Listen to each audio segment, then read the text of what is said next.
आज आपके वॉलेट में 100 का नोट है। पर सवाल ये है, क्या आज का 100 कल के 100 इतना पावरफुल होगा? अगर आपको लगता है हाँ, तो आप सबसे बड़ा फाइनेंशियल इल्यूजन में जी रहे हैं। ठीक है, ऐसा कभी नहीं होता। ओके, सच ये है, आपकी सैलरी, ठीक है, बढ़ रही है, लेकिन आपकी ज़िंदगी महंगी होती जा रही है। कैसे? इसका रीज़न है महंगाई, इन्फ्लेशन। और आज हम समझेंगे इन्फ्लेशन कैसे चुपचाप आपकी सैलरी खा जाता है। ठीक है, महंगाई है क्या? इन्फ्लेशन क्या है? इन्फ्लेशन का मतलब होता है चीज़ों का दाम बढ़ना। बट वेट, सिर्फ आधी स्टोरी है ये। ठीक है, असली प्रॉब्लम दाम बढ़ना नहीं, असली प्रॉब्लम है पैसे की वैल्यू गिनना। आजकल 10 में चाय मिल जाता है और 20 में कल मिल रहा है। ठीक है, इसका मतलब चाय महंगा होने वाला है, आपका पैसा कमज़ोर हो रहा है। ठीक है, इसे बोलते हैं महंगाई। अब 100 के नोट की असली वैल्यू क्या होगी? 2000 ईस्वी की हम बात करें तो 100 में मूवी टिकट, पॉपकॉर्न और ऑटो राइड सब कुछ साथ में हो जाता था।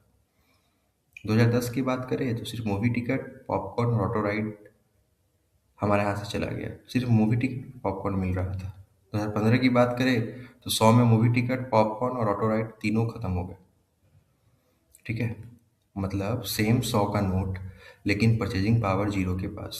इसे कहते हैं परचेजिंग पावर लॉस। ठीक है, तो हमारा जब सैलरी इंक्रीज होता है और महंगाई, इसका क्या रिलेशन होगा?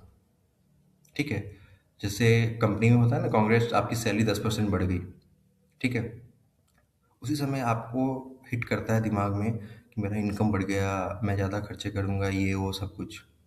ठीक है, लेकिन सडनली इन्फ्लेशन जो होता है ना, वो भी बढ़ जाता है। इस कारण से आपकी सैलरी बढ़ी है, रेंट बढ़ जाता है, पेट्रोल के दाम बढ़ जाते हैं, स्कूल फी बढ़ जाता है, ग्रोसरी का दाम बढ़ जाता है। ठीक है, सैलरी 10% से बढ़ता है और जो हमारा खर्चा है वो 15% बढ़ जाता है। ठीक है, तो टेक्निकली हम देखें तो हम लोग गरीब के गरीब ही रह जाते हैं, सैलरी से कोई इफेक्ट नहीं पड़ता। इसे कहते हैं real income fall. Real life Indian family का अगर हम एग्जांपल लें तो 2015 के आसपास सैलरी अगर 30,000 था तो सेविंग 5,000 था। और 2025 की बात करें तो सैलरी 50,000 है और सेविंग 2,000 है। सैलरी बढ़ी पर सेविंग, मतलब जितना होना चाहिए उससे कम ही हो गया। इन्फ्लेशन ने साइलेंटली मिडिल क्लास का सपना खा लिया। ठीक है, तो इन्फ्लेशन होता क्यों है? ज़्यादा पैसा सिस्टम में अगर आ गया है तो इन्फ्लेशन हो जाता है। जब ज़्यादा पैसा चेज करता है सेम चीज़ को, प्राइस बढ़ने लगता है। गवर्नमेंट स्पेंडिंग, फ्री का स्कीम बांट रहे हैं, सब्सिडी दे रहे हैं, डेफिसिट, सबका बिल इन्फ्लेशन पे असर करता है। ठीक है, ग्लोबल फैक्टर्स, तेल का दाम बढ़ना, डॉलर का strength, war, supply chain shocks, इन सभी से महंगाई बढ़ता है।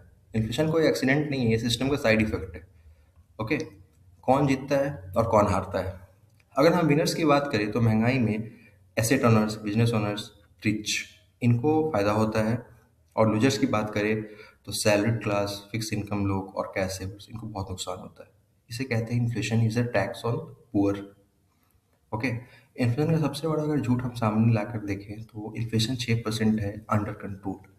पर आपकी लाइफ इन्फ्लेशन 6% नहीं है। ठीक है, education inflation 12%, medical inflation 14%, housing inflation 10%। Official number अलग होते हैं पर आपकी ज़िंदगी के नंबर्स अलग है। ओके, इन्फ्लेशन से बचने का रूल है, अगर आपका पैसा इन्फ्लेशन से तेज़ नहीं बढ़ रहा तो आप पीछे जा रहे हो। सिर्फ एफडी काम नहीं आएगा, सिर्फ सेविंग अकाउंट में रखने से पैसा नहीं बढ़ेगा। ठीक है, आपको फाइनेंशियल लिटरेसी चाहिए कि पैसा कैसे ग्रो करना है, पैसा से पैसा कैसे कमाना है। सिर्फ, मतलब पैसा सिर्फ कमाने के लिए नहीं होता कि हम कमाएंगे तभी पैसा आएगा। उसको बचाना भी, मतलब एक तरीका होता है, उसको बचा के सही जगह पे लगाना भी एक इन्फ्लेशन से लड़ने का तरीका होता है। ओके, सो इन्फ्लेशन को अगर हम देखें तो इन्फ्लेशन एक चोर है जो बिना आवाज़ के आपकी मेहनत चुरा लेता है। आज आप समझ गए, कल एक्शन लेना पड़ेगा। याद रखिए, सैलरी बढ़ना सक्सेस नहीं, परचेजिंग पावर बढ़ना सक्सेस है। अगर ये वीडियो आपको एक भी नया सच दिखा पाया तो शेयर करो, क्योंकि इन्फ्लेशन सबको खा रहा है। Thank you so much fake finance में बने रहने के लिए। हमारा वीडियो अच्छा लगा हो, चैनल को लाइक कीजिए, सब्सक्राइब कीजिए और ज़्यादा से ज़्यादा लोगों तक शेयर कीजिए। Thank you so much.